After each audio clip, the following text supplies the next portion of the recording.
they start off the actual main event in a good position to place much higher, but fortunately 2 rough series is all it takes to knock you out of that double elimination. We are going to be starting off this very first game of the best of 5 with an Elder Titan first pick. We're going to follow that up Beastmaster and Invoker for Digital Chaos.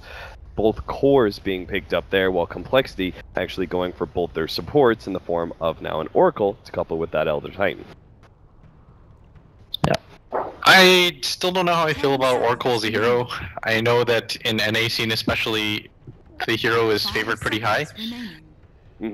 But I think overall, like, I still kind of feel like the hero is sort of so placed. I remember I said that in a cast with you, and I think it was like FDL that picked it, and they kind of made it work though.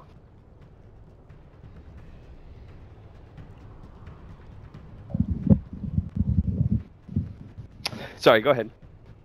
I was just saying, I think that the hero still might be a little bit too small, but yeah. It's kind of interesting that they... I'm not sure how you feel about the combination of Elder Titan Oracle either, because while you can see it sounds good maybe in paper against a solo offlaner, you're able to get the ensnare of Fortune's End directed into a free stomp for the Elder Titan, but that is a combo by itself that is only going to happen every once in a while, and these are 2 supports that feels like very chaotic fights.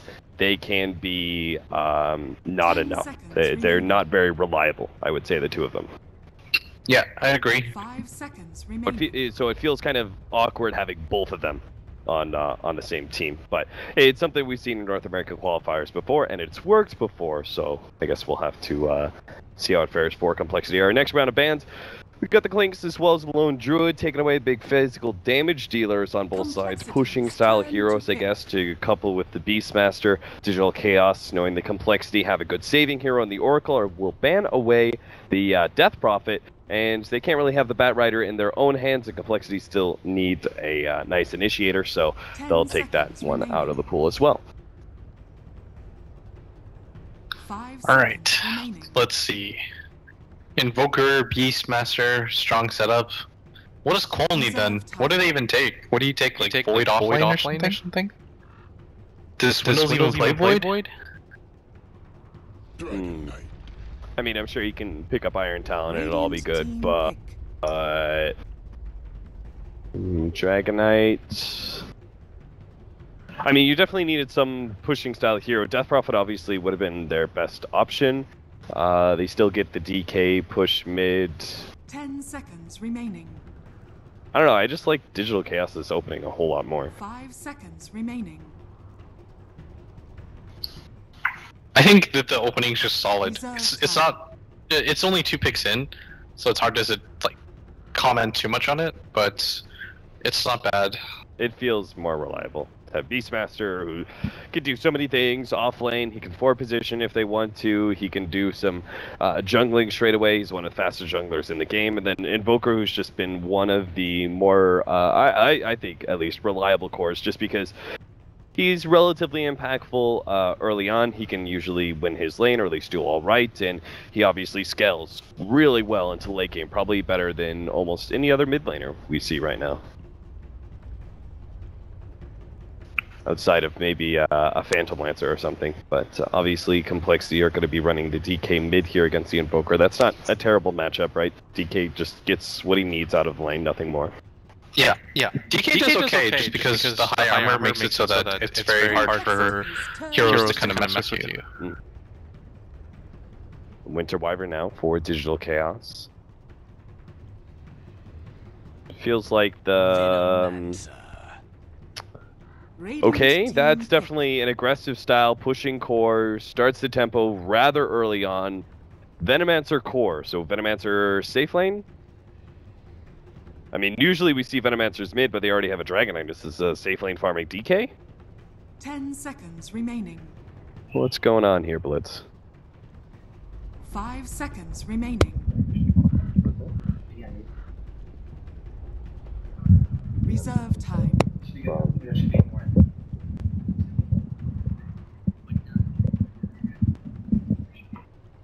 Yeah.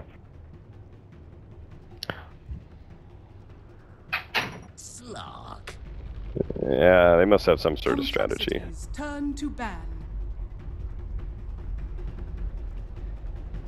Yeah, the Gale, but not the ult. But the ult's kind of offset by the fact that you could just go off map, right? If complexity don't see you, you start getting the regen kicking in from your ult, and that pretty much offsets the damage over time of Venomancers. So. Yeah, and it's really, really easily telegraphed, the Elder Titan stomp, and then, yeah, the DK stun, yeah. But 5 seconds remaining. Complexity definitely have to hit this lineup really hard, really early. They're going to ban away the Phoenix, pretty understandable. That's just a good teamfight hero that Complexity would have a hard time fighting into. I think teamfight is really all that DC need to ensure victory here, because they very clearly have the scaling necessary. All they have to do is stop Complexity's high ground push. There is a lot more on the checklist of things to do for Complexity in this game number 1. They still need an offlaner of some sort.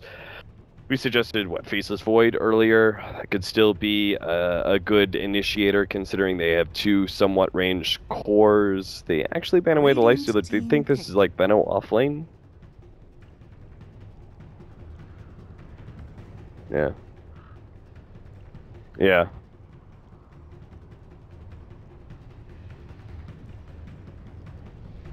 10 seconds remaining. 5 seconds remaining. Yeah, that works. I like that idea, actually. Reserve time. So in which case, if you still have a safe lane carry, you most likely can't outscale an Invoker, Slark, Beastmaster, Winter Wyvern. So you got to get a pushing style hero. What's left? Lycan. Any other good tempo controllers? Lifesteal was banned away, I guess. That was probably their best option. What's really good versus Slark? Nothing. 10 seconds. Lifestealer was unbeatable good. Hero.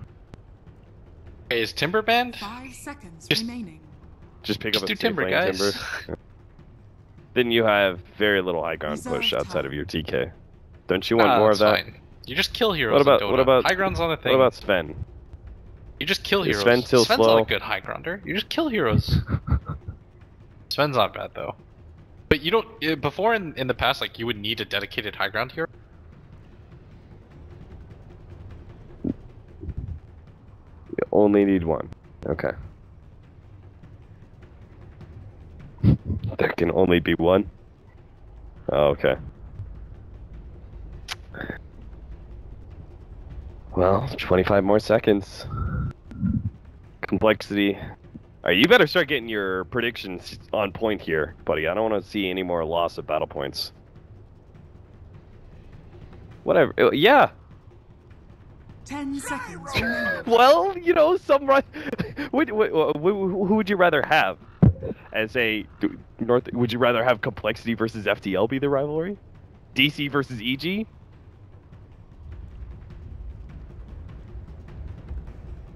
To be honest with you. Wow, you're going into this series with real high hopes for Cole. Dude, I want Cole is 1 win away from taking first. Yeah. and they lost it. They didn't take first because they lost to FTL.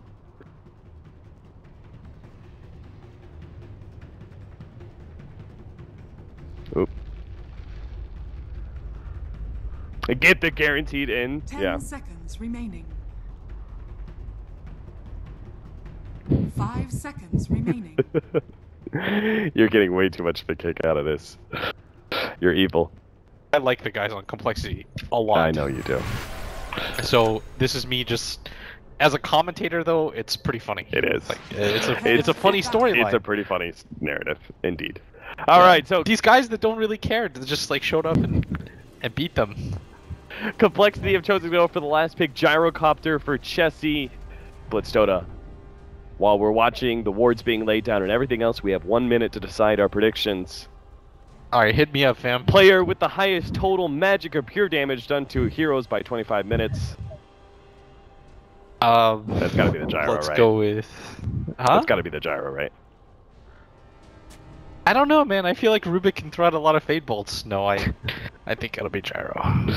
Team with the most Wait, is Roshan that kills. Team with the most Roshan kills. Yes. DC. Yeah, you're going DC? Yeah, Okay. easily. All right. There's like no Roshiros on complexity, dude. They actually can't do Roshan. They're the more aggressive team. They're dire side. Even if they can't take it very quickly. We'll see.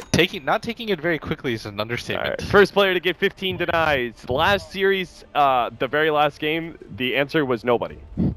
So really, nobody got 15? Nobody got 15 denies is that an answer? In Quals versus FDL. No, that is not an answer. You have to choose a player. Let's take we. We. All right. And total number of smoke gang kills at game end. Oh, we missed it. All right. Well, you can. I actually don't. Spiritual have the answer. I'll say 2. 2 smoke gang kills. All right. Or like you smoke and then you get a kill. Yeah. But like you get it. What if you smoke get a team up? fight? Your smoke pops, and within 10 seconds, you get into an engagement that results in a kill. Okay. What if you get like 4 kills? Does that count as 4? I don't even care about that category. It's so pointless. All right. Fine. Real quickly. Yeah, other ones. Real quickly, can you check in your Dota TV? Can you lower the thresholds? Apparently, you're cutting off a little bit in game. Okay, sure. All right, so we are going to be starting off with the dual lane.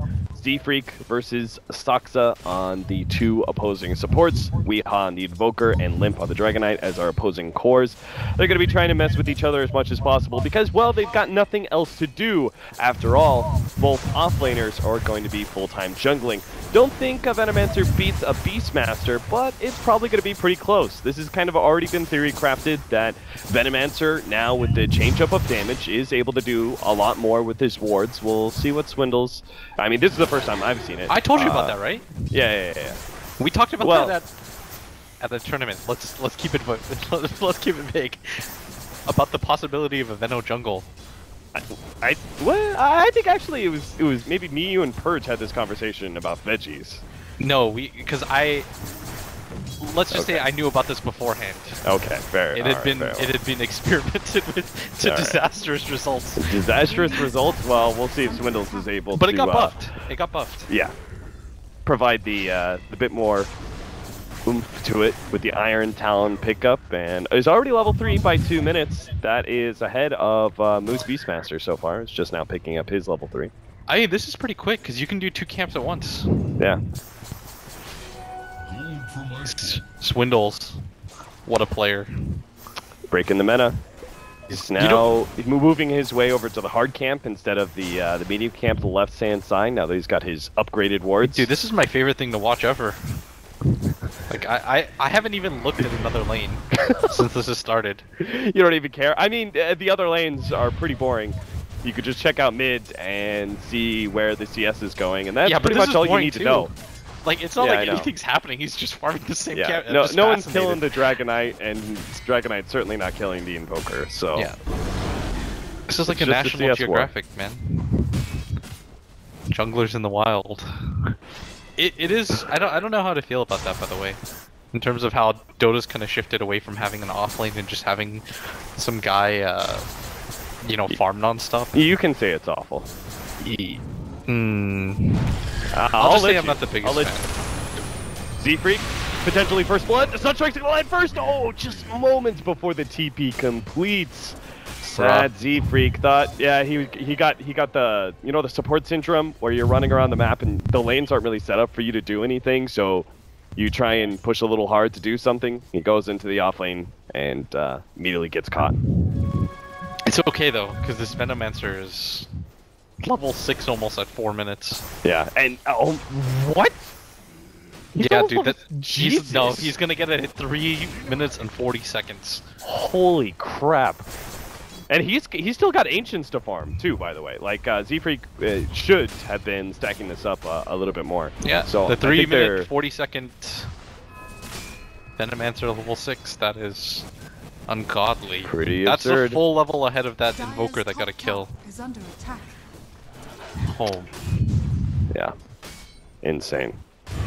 Insane stuff. Hastrun gonna be picked up, or denied rather, by Soxa. Wonder what resolution decides to go for. If he decides to go for just like Blink looks pretty good this game. Shadowblade is an option, but at the same time, if Cole decides to 5-man, the effectiveness of the item gets kind of limited a little bit more. What is it for you that determines the difference between Blink and Shadowblade for Slark? I think Shadowblade is a better pick-off and split push item, and I think Blink is a better team fight item. So in this kind of scenario, say you're able to jump in and put pressure on the Venomancer really early on. You can force him to use his ult early without the rest of your team engaging. The downside though about Blink, okay, so you hit the hammer on the nail or whatever. If you pick Slark and you try to go Shadowblade against a 5-man lineup and they just play sentries everywhere, you're gonna have to use your ultimate to initiate. Oh, Beastmaster gets a kill on that DK. Yep. Moo just pops out of the jungle. That's convenient, but like we were talking about. Oh, at bottom, Swindles is he dead? Maybe. I'm kind of falling top at the same time. Moo, he's getting away. Swindles, Sunstrike. Ooh! Alright, sweet. Man, he almost won that fight. He could one. have won that fight. He was gonna win that fight. If he didn't man down? Yeah, there was no... Slark has no mana to use Dark or Shadow Dance. Yeah. He just got enough because over time, but before that point, he wouldn't have had it even if he tread swapped. That's crazy. Yeah. And considering how incredibly over-leveled he is, that is rather unfortunate that he dies to the Slark. Gives away a lot of experience. Oh, that's a level 7 Venomancer. Yeah, I thought he was just gonna go from doing his neutrals to doing the ancients, because he's got maxed out wards now. So I figured you would never put yourself in danger of being caught twice in a row, Swindles. You don't have a TP here, my friend. This pounce is your death. He's going to try and juke his way through the trees, has lots of wards down. He's going to be playing around this. He's fully committed at this point, and he wants to be able to see if he can get some sort of turnaround kill. In fact, he's going to survive as his allies come in, and both are incredibly low. They're going to be able to get the last hit from the Oracle onto one. Resolution tries to scoot his way through the trees. Nice juke out, but Hanskin's going to be able to scout him. Doesn't have the mana for the nuke, but Z-Freak is here to save the day. Swindles not only survives, but they managed to get the kill on both of the DC members trying to take him out. Yeah, this Slark hates this Venomancer right now, because you can't do anything. He can't immediately burst him down. The Venomancer wards do too much damage. He's so over-leveled right now. Like, this is a level 8 Venomancer with an Aquila. What are you gonna do against that? That's a higher level than the Gyrocopter. That's almost as much farm as the Gyro right now. Like, in terms of net worth, this Venomancer is just below the Beastmaster, who has a kill of his own. It's always fun to cast complexity games when they're on a elimination point in a tournament. Obviously, this isn't full elimination. They would just go into the wildcard, but they would much rather have the secured invite into TI directly without having to worry about that wildcard series. Last time we saw, what was it, the Axe Winter Wyvern combination that they pulled out? That was at Epicenter? Double jungling, yep, that was Epicenter versus EG, I think? Fnatic, okay, yeah. Roar onto Hanskin, Sunstrike over the top. Hanskin won't be able to save himself from that one. Misery, now the question is, can he actually save Moo? Moo will be able to dance himself to the side here, dodging Chessie's ultimate. And Moo is going to be cut off potentially by Limp. He drives himself deeper into the jungle, goes for the TP out, and will be successful. That's going to be 4 members of complexity, all wasting their time for a kill. That didn't happen. Yeah, and the biggest issue right now for Cole is that this Weehaw Invoker has Midas now, and I'm going to tell you something. When you play against an Invoker, you feel uncomfortable. Like, this must have happened to everybody at least once in chat, right? You're playing against an Invoker, you leave him alone, he gets 1 or 2 Sunstrike kills, and all the time you're thinking, this guy has Midas and he's farming. Yeah. He puts that, like, psychological pressure on you. Because you know this guy's just going to scale like crazy and be annoying. And it's a Weehaw Invoker. Like, this is one of the best Invokers in the world. Right. I can feel comfortable saying that because of his performance at big stages with this hero. So you've got those 2 factors in mind. A, he's got a really fast Midas. B, you know, it's a Weehaw Invoker. And now complexity, you're probably thinking, like, we should get things accomplished sooner than later. TP out, Misery, he'll be fine. Moo may still be cut off here. Hanskin and Limp are going to make their way around. Moo didn't expect that one. And he realizes, to his dismay, that there's no way out of this one. Gets the roar off on Chessie with a Sunstrike, but Limp knows what was coming. Yeah, they all surrounded Chessie, realized that Hanskin's accidental, I believe, purifying flames on Chessie brought him dangerously low to getting one shot by a Sunstrike. Yeah, that was very well done by... it was really well done by compLexity to stick together. They're also able to get the kill on Moo. They're in an okay position overall. I think the only downside right now for DC is that they're going to lose a lot of these tier 1 towers early, and their bottom towers getting gone on, but like time and time again, this Invoker's picked up so many kills now, almost as drums already on top of the Aquila and that Hand of Midas. Yeah. Like this is just a little bit too efficient. And if anything, out of all the cores, right, it's the Invoker that you're most scared of as compLexity, because compLexity's going to be the one trying to broach high ground, and Invoker is one of the toughest heroes to push high ground into when he starts getting those big levels, 16 with Ags, get level 22, etc. He just becomes such a monster of outputting magic damage that you can't really be stopped. It's not even just, but if you look at compLexity's lineup, this is not a lineup that wants to deal with split push at all. Like, there are certain lineups that are okay with it, like when you have a Nature's Prophet on your team or you have pick-off heroes, you're okay with having to counter push out lanes, but this is not the type of lineup that wants to spend that time to push out lanes. Right. Like, this is a lineup that effectively wants to apply pressure at all times, and this is the right move, because Invoker, even though he seems scary, like, you think of his potential damage and it's very high, but early on, when he's only got that first or second level of Invoke, it's 22-second cooldown cap. You're only going to be able to cast like 2 spells. Run deep, he will be saved by Hanskin. Tanks that Sunstrike. Saksa is going to be caught here inside the trees. The Gyrocopter does throw out the ultimate just to protect him, but they can't actually save the Elder Titan. He ends up going down to the damage anyway. 1-for-1 in supports, but I see their moment to keep on moving forward. They're going to slow down Misery slightly, won't be able to catch anybody though, and they are being seriously delayed in taking this tier 1 tower. They're still going to try and do it. This time they're going to be facing up against Misery's Plague Wards that he's stolen away from Swindles. It's not a bad steal, just because he can keep everybody back, and like we talked about, compLexity want to be on the aggressive this game, and DC want to just buy time. Because DC understands that if their lineup just has a little bit of time cap, they're going to get so much further ahead. Right. Like, they've got this Slark just free farming. We're talking about this, like, Invoker who's had, like, free farm and like, no pressure, and this Slark who's been pressured multiple times and even killed, and this Slark has more net worth, despite not having a Midas. Like, this game is rapidly becoming really scary for compLexity. So compLexity need to start getting a better hold on things. They can't even necessarily win some of these team fights. DC are even trying to pressure compLexity now. They're going to take a tier 1 tower in return, and Cole aren't actually going to be able to fight it, it seems like. They're going to be going in. Dragon Form is about to be down. Swindles doesn't have enough mana for his ult plus Gale. Looks like the tier 1 tower will be able to stay alive for now, but one push where compLexity aren't in position to be able to defend, and Invoker will claim that. I think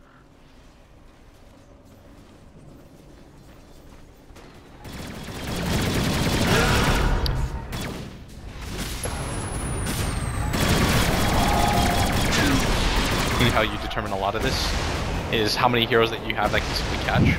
Moo should be able to get out here. Yeah, they're not even going to get him. Do you see the difficulty? Like, this highlights my point better than anything so far in the game. They send 3 heroes, 2 cores up there to try to deal with that Beastmaster, and they can't even catch him. If you're having that much trouble, and look, Chessie's going to go down too now. That's Resolution's first reveal of the Shadow Blade. He picks up a core kill because he knows that the Gyrocopter is going to be greedy. You don't want to respond to that if you're compLexity. That sucks for you, because now you're going to have to rotate cores up here. You see now Swindles is up here. He doesn't want to be up here. The Weehaw's going to push out his jungle. He's going to push out the mid lane. Like, this is not a good position for compLexity to be in. I know it's only a 2-kill difference, but think about the overall game flow and the tempo. Yeah, compLexity definitely need to be the ones controlling the tempo of this game, and right now, since they don't have the heroes to punish these kind of split push or attempts at ganks, they are allowing Digital Chaos to be able to run kind of rampant. I mean, Moo, he didn't even have much of a shot killing the Gyrocopter the first go around, but he was able to get more than he really should have, just as he knows, like, it's only the Dragon Knight that's going to be able to stop him from getting the TP out. He is now going to be potentially caught by this Dragon Knight, but as I say that, he does a quick ring around the Rosie, and Limp is slowed down to a crawl by this boar being repeatedly kited out. Okay, so now you've every single time you have to flash that DK core. We talked about it. What is their one disable in this game? It's that DK. So much of this onus goes onto Limp. This game, he's uncomfortable. Like, this is not a game you feel good as a Dragon Knight, because you know that Slark is just going to rush a Silver Edge after that Echo Saber. Nobody survives against Resolution right now. Like, he's going to get those pickoffs for free every single time. Elder Titan gets caught in the bottom lane, taken out by Sunstrike. We're going to follow Saksa, who ends up going down though, so both supports end up falling.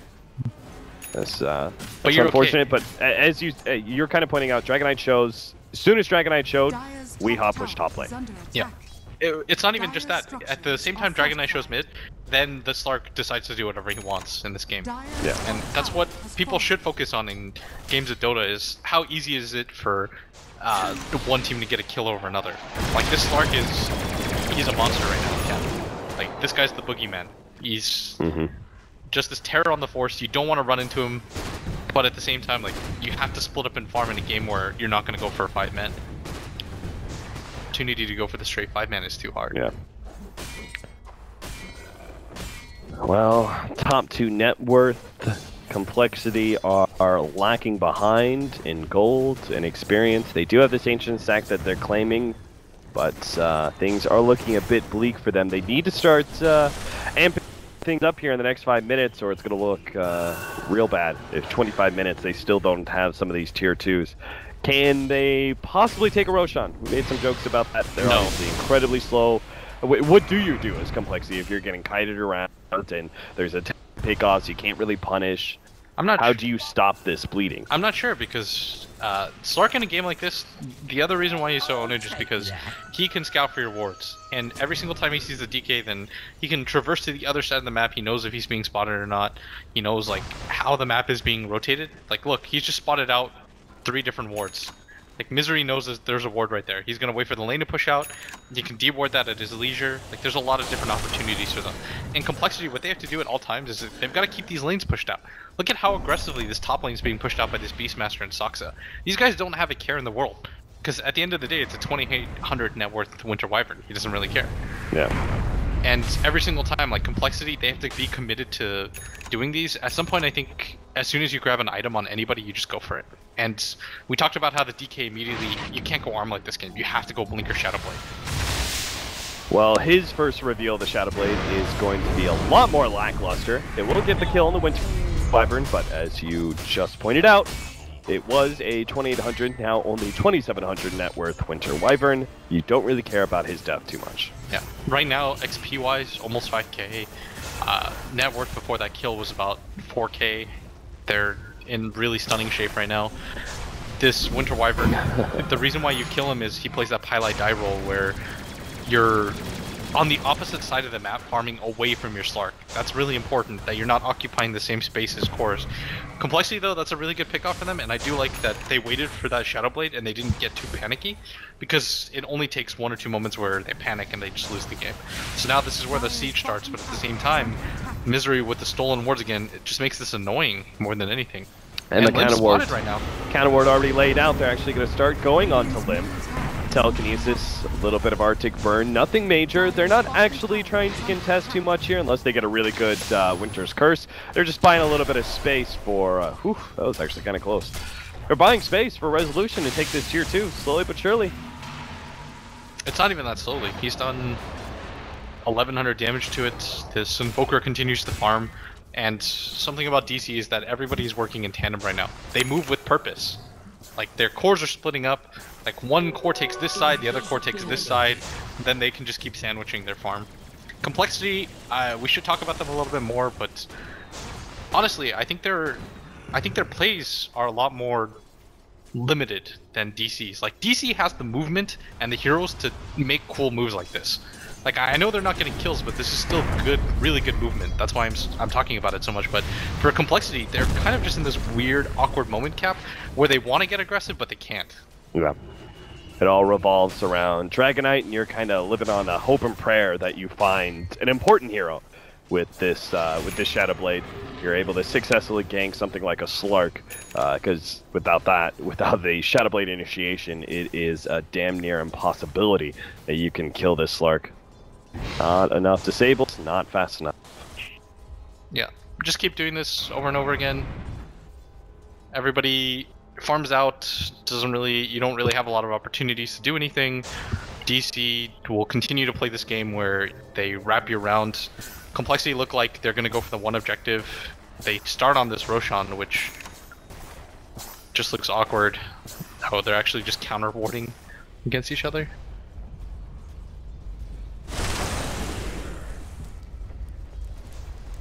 Is there a next round of items? I mean, compLexity, they're not really moving too much. And you say they're not panicking. Okay, that's good not to panic, but are you just waiting for opportunities from Limp? Honestly, I'm not really sure what to do in this position either. Yeah. Like, if there was a clear move, I would... like, I'm thinking about it right now, but... I just think this Slark and this Invoker are too hard to lock down. They always split up on the map. So if one of them dies, the other gets to farm. Like, Weehawk already has an Axe, man. No level 16. Just level 13 with an Axe by 20 minutes. Casual. They are going to go for the Roshan, but it starts becoming more and more obvious because they're so slow at it, and they're going to take a whole entire tier 2 at top lane with nobody of compLexity responding, because they can't. Like, they have to have everyone surrounding that Roshan pit because they also don't have the guaranteed team fight if they get caught here. Resolution's going to take the high ground angle. Moo's going to just continue to push top. He doesn't even really care about this. They're going to spot this. Look how long this takes them. This is why I was so concerned. Like, you have dire side, but at the end of the day, it's still a gyrocopter. Limb pops out. They're going to be able to find stocks. That could be a free kill. The Elder Titan ultimate might be able to finish him off, but now a Meteor actually lands on both, bringing Chessie relatively low. They have Swindles getting off the ultimate. That's going to force a Resolution to pop his ult and TP out. DC, though, they've only lost the Winter Wyvern so far. Looks like Misery will be the second kill. Turns around, almost managing to finish up Limp there with turnaround Breathe Fire, but still a little bit of damage on the tier 3. Fortunately for compLexity, the Necronomicon minions did die shortly after the tier 2 went down. Otherwise, that would have been potentially a whole entire tier 3 being taken while they were fighting around the Roshan pit. And speaking of which, they haven't even finished up Rosh yet. Still 4K and growing on his HP pool. Yeah, they're going to go back in for it, and I think that's the play to make. But unfortunately, there's a Forge Spirit there, and I think it just takes them all the time in the world. Like, they don't have the ET ult anymore, they don't have Hanskin's ulti. It's a little bit concerning for me. And all the meanwhile, Moo's just going to split push this. You have to send somebody to deal with it. That's one of your Rosh heroes at the bottom. Z-Freak's going to get gone on. He goes down really quickly. That's almost a BKB now for the Slark too. We already talked about the difficulties of killing him. This just makes things even more difficult. Yeah.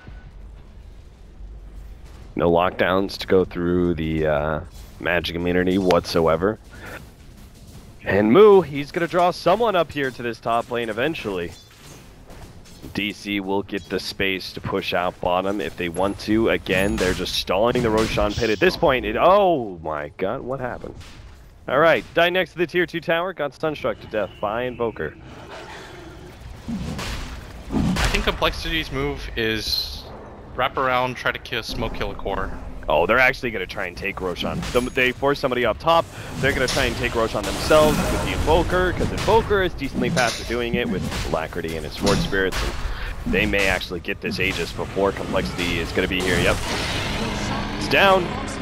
You see, first Roshan kill of the game goes to their favor, and that was supposed to be the objective that maybe compLexity could have, with some confidence, gone and 5-manned and tried to push high ground with. See if they can end this game, or at least get themselves a big advantage in the next 5 minutes, but that's no longer the case. This is a prime example of score just not mattering in a game. I know a lot of people in chat and stuff, they'll see that it's 10-9 and they'll criticize us talking about DC having this huge lead, but come on, you have to open up your eyes. Like, it's 7,500 XP, more than 6K net worth difference. They've got an Aegis now, and they have definitively the better late game too. And they've got very clear opportunities as well. compLexity are going to be jumped on here by Resolution. Again, he's still got a BKB, so highly doubt they're going to be able to kill him, and if he does, well, they do get him. But are they going to be able to take him out a second time? He's going to BKB, he's going to turn, fight, starts going on a Chessie. The rest of his team is going to follow up. Moo's going to make it in through the back hole, will be able to hit one. Z-Freak, actually with Swindle's getting that decent ultimate, he hits a lot of the heroes of DC, and they may not be able to fight around that. It's still Moo as well as Resolution going in. They've managed to finish up Hanskin with the help of Saksa, while Resolution gets Swindles. They also control Limp now, holding him in place. They are all decently poisoned up, but Resolution doesn't give a damn. He's going to go in for this kill, gets it too. Nobody of Digital Chaos ends up going down outside of their Aegis on Resolution, while all 5 of compLexity are dead. Yeah, they're just gonna straight up push now. Can you defend the next 2 or 3 pushes? In terms of team fights, like, if you look at compLexity's lineup, that fight is some fight that they have to take, but they don't want to take, if that makes sense at all. Like, it's a free opportunity to get into a 5-man and not allow DC to just immediately go for the high ground, because if anything, DC is going to wait for that second Aegis before they go for the high ground. But the limitations of their draft are such that if you weren't pushing early, you were just going to get out-farmed and out-split. Yeah. Update on our prediction. Splits, you're wrong once again. On which one? Which one? Who do you think the magic damage was? 25 minutes. By 25 minutes? Yeah. Dude, I thought it was 10 minutes. No, I said 25 minutes, dude. Come on. Last time it was 10, though. Yeah, I know. These things change. Oh, damn. Well, but who do you think it is now? I ain't telling you why you're wrong. Is it the Slark? No. Is it Invoker? No. Is it Swindles Lord? It's the overfarmed Swindles.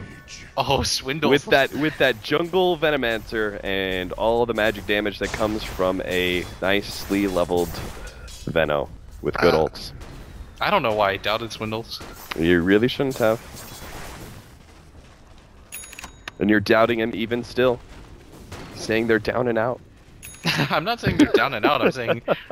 Oh, come on, they're pretty down and out. He just got wiped. It would take some, like, incredible timing for them to turn this game around, right? It would be like, win a big team fight, push in, take some control, maybe get some tier 2s or something, win another team fight, back up, Roche, go high ground, win another team fight. You're talking about an 8-minute narrative with the Slark and Invoker and Beastmaster only getting stronger and only split pushing you more. Limp almost gets popped there, will be saved by Hanskin. BKB popped out, now the Winter's Curse actually coming into play, holding these heroes in place. Chessie, he's just getting kited around, right click down by the physical damage, doesn't give a damn about BKB. Hanskin gets cleaned up.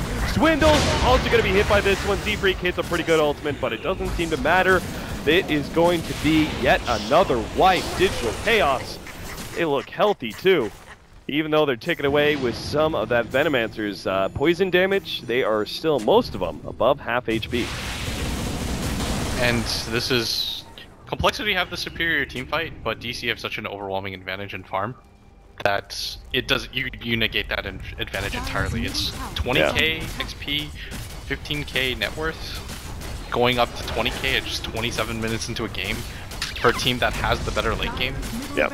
That is pretty much a death sentence all around. And right now, they're going to get the first racks of the game. They don't even have pushing heroes. You talked about how Cole only had one high ground hero. Like, DC's not in a better position, but they can just more readily go for it. And Limp's going to try to get some exit kills. This is a good plan. Yeah. Can't go for it with any confidence. With his teammate so far behind, so he backs up 28 minutes, another 5.5 minutes until Roshan is up. DC, they want to take their time and wait for that to assure another high ground. They can go for it, as we've been talking about. They do have the better scaling. This Resolution now picks up a basher for himself. Oh, come on, these Sunstrike kills, Jesus. Top lane, Z-Freak gets caught by Moo, Sunstruck down. Limp is going to try and get the turnaround kill. Him leading the way in the Shadow Blade. Unfortunately, he is just 2 seconds too late. Moo links over to the side and TP's out. I'm going to say in advance that people will think that I was biased in this cast, but I am much more biased to a draft. Yeah. Like, when a draft has such a clear an easy cut win condition, it's hard for me not to just say, oh, this team won. Yeah, they're gonna call it. Yeah, they don't even fight. They don't even lose a fight. I honestly, I expected them to call it before. No, I thought they were gonna call it after the 15-9 fight.